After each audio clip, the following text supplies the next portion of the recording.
Assalamualaikum semua. Tengah buat petang. Jadi teman Mia masak nak?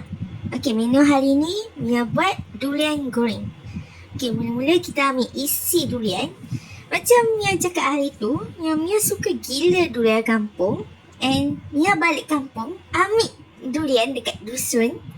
So, adalah extra sikit tapi tak banyak lah. Intinya, kita asingkan dulu. Lepas tu, kita letak garam sikit dengan susu pekat sikit.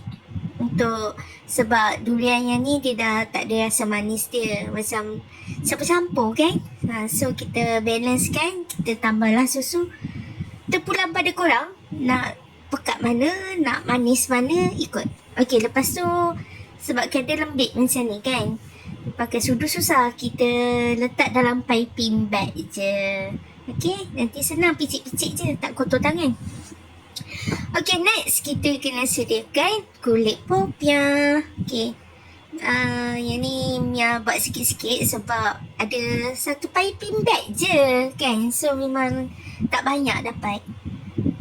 Okey, kita ni lepas tu kita gunting lah besar sikit kan. Okey. Lepas tu macam biasalah kita gulung-gulung. Tekan-tekan sikit supaya dia tak terkeluar inti dia. Okey. Ni ikutlah. Ikut masing-masing. Kalau nak buat kecil, buat kecil. Kalau nak buat besar, letaklah banyak. Okey. Terpulang. Okey. Ni tengok je lah Mia buat. Sebab tak banyak pun. Dapat 15. Macam tu je. So, kalau nak jual memang tak berbaloi lah. Inti nak berkena banyak. Nanti jual mahal.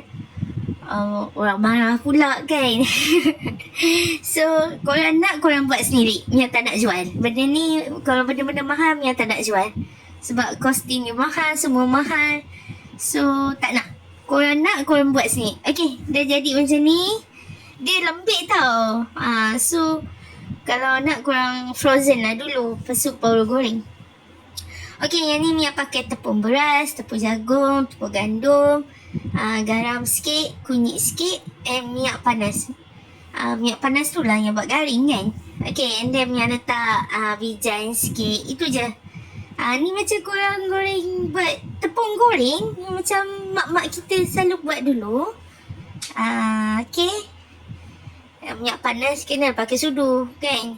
Lepas tu campurlah air sejuk. Gaul-gaul macam tu. Okey. Jangan terlalu pekat, jangan terlalu cair. Kalau cair sangat dia tak sedap juga. Janji dekat jari korang tu terputus macam tersalut. Maknanya okey lah tu. Okey, dah jom kita goreng. Minyak pun jangan terlalu panas. Nanti luar garing, dalam tak masak sangat kulit popiah tu. So api sederhana je. Macam tu je. Dia senang je. Benda ni korang kena makan. Lepas angkat daripada kuali, korang teruskan minyak, terus makan. Percayalah. Nikmat dia tu. Masya Allah, sedap punya. Mia ni pun terniang-niang lagi rasa dia. Okay. Memang macam tu lah. Korang dengar tak? Dengar tak? Sedap betul. Macam tak puas lah makan. Mia goreng 3 sebab kat rumah ada 3 orang je. So seorang satu lah. Yang lain Mia frozen kan untuk adik-adik Mia yang lain. Untuk bagi diorang rasa. Okay. Okay. Kita tutuplah api. Korang dengar ni. Korang dengar ni.